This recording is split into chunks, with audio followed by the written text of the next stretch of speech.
దయచేసి చూడకు, చూస్తే తట్టుకోలేవు. ప్రజలు సంవత్సరం లోపలనే గుర్తించారు. వికారాబాద్లో మీరు ఇవాళ ఏ ఊరికన్నా పోండి, ఏ ఊరికన్నా మీ ఇష్టం. అది ప్రసాద్ సొంత ఊరు అన్నీ ఉంటుందా? కర్ణాటక. మా స్పీకర్ గారు సొంత ఊరు కంటే కర్ణాటక పోన్నాడు వదిలే. కానీ అయితే ఏ ఊరంటే ఆ ఊరికి పోండి. ఏ ఊళ్ళకి పోయి మీరు గొట్టం పెట్టినా, ఏ ఊళ్ళో పోయి ఏ మనిషి ముంగట గొట్టం పెట్టినా ఆ తిట్టుడు, ఆ లొల్లి. నమస్తే అక్కడ పెద్దలు శ్రీమతి సబితా ఇంద్రారెడ్డి గారికి స్వాగతం, సుస్వాగతం. ఒక్క ఆడబిడ్డ కూడా లేదండి, ఇప్పుడు నేను వచ్చేసిన అంటుంది అక్క. మన అక్క ఒక్కటి 1 కోటి మంది ఆడబిడ్డలు పెట్టు కాబట్టి గట్టిగా సపోర్ట్ పెట్టాలి. Thank you. అయితే సంవత్సరం కిందట నేను వచ్చిన, వికారాబాద్కి వచ్చిన, మరపల్లికి వచ్చిన, ప్రచారం చేసిన, ఆనంద్ భాయ్ కోసం తిరిగిన. అప్పుడు మంచిగా ఎక్కడ పోతే అక్కడ ఉత్సాహం మాత్రం మంచిగానే కనబడ్డది. ఈరోజు ఉన్నట్టు జోష్ ఆ రోజు కూడా ఉన్నది. ఆ రోజు కూడా నేను ఆనంద్ గెలిచిపోయిన అనుకునే పోయినా. మళ్ళీ ఏమైందో ఆఖరిలో మరి పట్నం మహేందర్ రెడ్డి వెన్నుపోటు ఓడిచినా ఏం జరిగిందో కానీ అయిందా కదా. గసంటోళ్ళు కొంతమంది సరే మంచిగా జరిగింది, ఎందుకంటే కుండ వలితే వలిగింది కానీ కుక్క బుద్ధి తెలిసినట్టు అయింది ఇప్పుడు మనం. ఎందుకంటే లంగలు ఎవరో దొంగలు ఎవరు మనోళ్ళో, ఎవరు ఇంటోళ్ళో, ఎవరు దొంగలో ఇప్పుడు మాత్రం తేలిపోయింది. ఇక పార్టీ కూడా సబ్బు పెట్టి కడిగినట్టు మంచిగా సాఫ్ అయింది. ఇప్పుడు అసంటోళ్ళు వెళ్ళిపోయినరు, నికార్సుగా కొట్లాడేటోళ్ళు మాత్రమే మిగిలినరు. పెద్దలు కేసీఆర్ గారు ఎప్పుడు చెప్తుంటారు, ఏ సంస్థలనైనా ఏ పార్టీలనైనా 2 రకాల వ్యక్తులు ఉంటారు. ఒకటి పోరాటవాదులు, అంటే ఫలితం ఎట్లున్నా, ఎవరు అవతల ఎంత శక్తివంతుడున్నా. మా సబితక్క లెక్క మొన్న మీరు చూసింటారు, మహేశ్వరంలో కాంగ్రెస్ వాళ్ళు అవమానిస్తే ఆడబిడ్డను లేదా అవతలోడు అధికారంలో ఉన్నాడు అని ఆలోచించలేదు. కింద అక్కడనే కూర్చున్నది అంటే మొత్తం రాష్ట్రం అంతా అగ్గిపెట్టి మొత్తం రేవంత్ రెడ్డికి చుక్కలు చూపెట్టింది. ఆ రోజు అసెంబ్లీలో రేవంత్ రెడ్డి అవమానిస్తే మా అక్క సబితక్క, తర్వాత సునీతా లక్ష్మారెడ్డి గారు, కోవ లక్ష్మక్క, ముగ్గురు మమ్మల్నేమో ఎత్తవతల వాడేసారు, సస్పెండ్ చేశారు. ముగ్గురు ఆడబిడ్డలు అక్కడనే 4.5 గంటల పాటు నిలబడ్డారు. మైక్ కావాలని చెప్పి సీటు ముంగట నిలబడ్డారు. మీ స్పీకర్ గారు ఇయ్యలే, మీ వికారాబాద్ ఎమ్మెల్యే స్పీకరు ఆయన మైక్ ఇయ్యాడు. రేవంత్ రెడ్డి ఇషారా మీకెళ్ళి నడుస్తాడు. బయటనేమో పెద్ద పెద్ద పోజులు కొడతాడు రేవంత్ రెడ్డి. మాది ప్రజాపాలన, మేము స్వేచ్ఛనిస్తున్నాం, మేము ఇది ఇస్తున్నాం, అది ఇస్తున్నాం, గంటలు మాట్లాడు రే అంటాడు. ఆడ నిమిషం మైక్ అని గడగడ వణికిపోతున్నాడు. ఎందుకు? ఇవ్వలకు మన టీఆర్ఎస్ వాళ్ళకు మైక్ ఇచ్చిన ఫుట్బాల్ ఆడుతున్నారు అసెంబ్లీలో. అందుకే భయపడి ఒక్క ప్రశ్నకు సమాధానం చెప్పే తెలివిలేదు. ఒక్క ప్రశ్నకు సమాధానం చెప్పే తెలివిలేదు. వీళ్ళే కదా చెప్పింది, మనం ఏమైనా అడిగినామా? ఏమన్నారు ఆ రోజు రేవంత్ రెడ్డి గారు రుణమాఫీ విషయంలో? ఎంబడే ఊరుకుండ్రి బ్యాంకుకు. డిసెంబర్ 9 లోపల ఎప్పుడన్నా పోయి 2 లక్షలు తెచ్చుకోండి, నేను వస్తూనే ఉండి సంతకం పెడతానే ఉంటా అన్నాడు. అయిందా మరి? ఏ ఊళ్ళోనైనా చారణ అయిందా రుణమాఫీ? అందుకే రేవంత్ రెడ్డి గారిని అడిగినాం అసెంబ్లీలో, మైకు దొరికింది. దొరికితే అడిగినా, ఏ ఊరు పోదామా చెప్పు, నీ కొండారెడ్డిపల్లె పోదామా, నీ సొంతూరు, లేదా కొడంగల్ పోదామా, యాడికి పోదామో చెప్పు, నువ్వే చెప్పు. దబ్బనగిన ఎక్కడైనా ఏదైనా ఒక ఊళ్ళే రైతులు రాసిస్తే 100% రుణమాఫీ అయిందని ఏ ఒక్క ఊళ్ళే రాసిచ్చిన రాష్ట్రంలో రాజకీయ సన్యాసం చేస్తా అని చెప్పిన ఇయ్యాల కూడా కట్టుబడి ఎక్కడ కాలే రుణమాఫీ. 100% రుణమాఫీ అనేది పచ్చి బోగస్. 25% కూడా కాలే. ఇది నేను ఉత్తగానే అమాంతం తగదని చెప్తలేను. ఇదే రేవంత్ రెడ్డి ప్రభుత్వం డిసెంబర్ 2023లో రాగానే బ్యాంకులతో మీటింగ్ పెట్టారు. మీటింగ్ పెడితే బ్యాంకు వాళ్ళు ఏం చెప్పారు, మొత్తం రాష్ట్రంలో 2 లక్షలు రుణమాఫీ చేయాలంటే 49,500 కోట్ల రూపాయలు అవసరం అని చెప్పారు. 49,500 కోట్లు అంటే దగ్గర 50,000 కోట్లు కావాలి అని చెప్పారు. తెల్లారి ముఖ్యమంత్రి గారు ఎక్కడో ప్రెస్ మాట్లాడి, ఏమున్నదా 40,000 కోట్లు మేము ఒక్క సంవత్సరం కడుపు కట్టుకుంటే 40,000 కోట్లు కట్టి పారేస్తా అన్నాడు. నేను చూస్తూ ఉంటే ఆ ప్రెస్ మీట్ 9,500 కోట్లు తెల్లారి వరకే మాయమైపోయినాయి.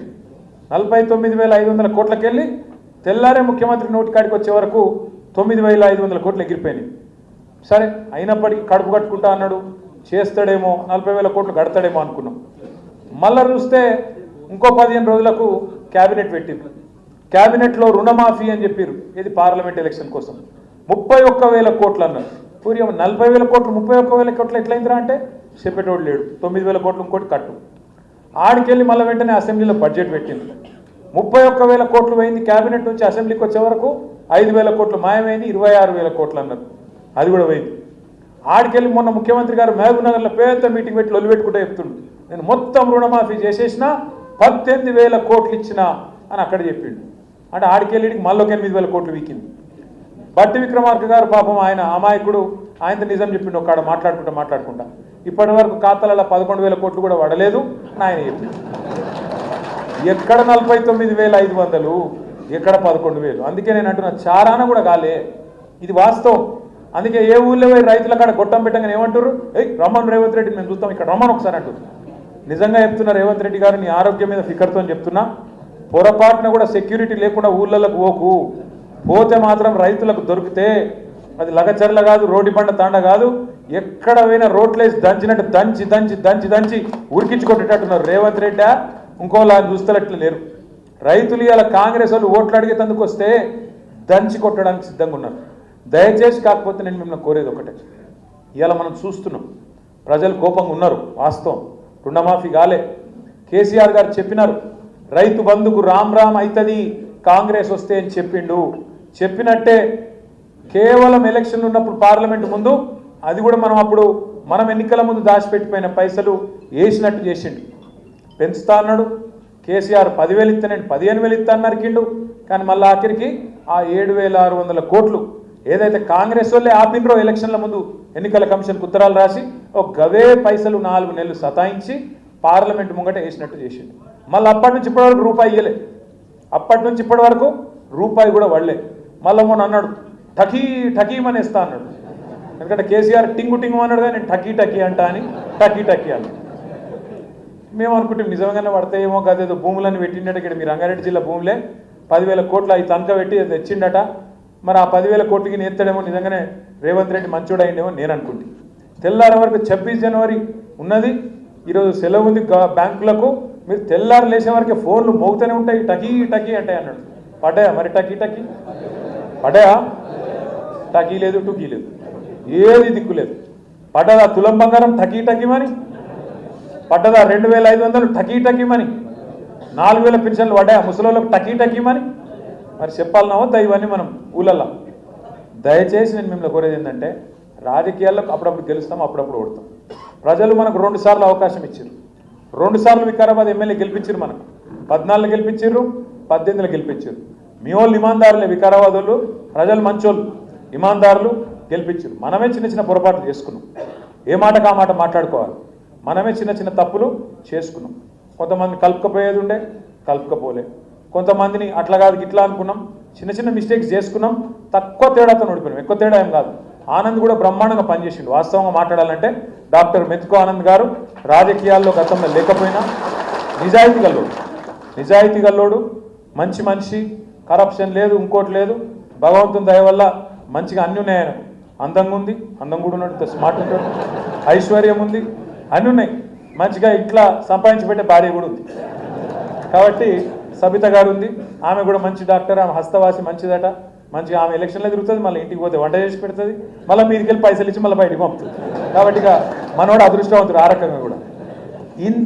అందుకే ఎన్నడూ కరప్షన్ కూడా చేయలే, చెడ్డ పనులు చేయలే, గలీజ్ పనులు చేయలే. కానీ ఒక్కటి ఉన్నది ఆనంద్తో, ముక్కు సూటు మనిషి. ఏమైనా అపాయింట్మెంట్ లేకుండా ఎందుకు వచ్చినా ఉంటాడు అప్పుడప్పుడు, అంతేనా? అదొక్కటి మార్చుకోవాలి, లౌక్యం నేర్చుకోవాలి, అంతేనా? నేను చెప్పింది నిజమైతే కూడా కష్టపడి కూడా చెప్పు మీ ఎమ్మెల్యే గారు. సార్కు ఆయన బాగా నచ్చితేనే జిల్లా పార్టీ ప్రెసిడెంట్ చేసి తమ్ముడు నువ్వు నడుపు, నీకు మంచి భవిష్యత్తు ఉంది, తప్పకుండా మంచిగా నడుపు అని చెప్పి ఆశీర్వదించి పంపిండు. నేను అనుకున్నాం మనం మీ మరపల్లిలో వికారాబాద్లో ఆడ వచ్చిన జనము ఊరేగింపు ఉత్సాహం చూస్తే నేను కూడా అనుకున్నా ఖచ్చితంగా గెలుస్తాం వికారాబాద్ అని. సరే కారణాలు ఏమైనప్పటికీ కొద్దిగా తేడాతోని 6-7 కింద మీద అయింది. అయినంత మాత్రం భయపడేది లేదు, బాధపడేది లేదు. 2 సార్లు ప్రజలు మనకు గవర్నమెంట్ ఇచ్చిర్రు, 2 సార్లు వికారాబాద్ ఎమ్మెల్యే గెలిపించారు.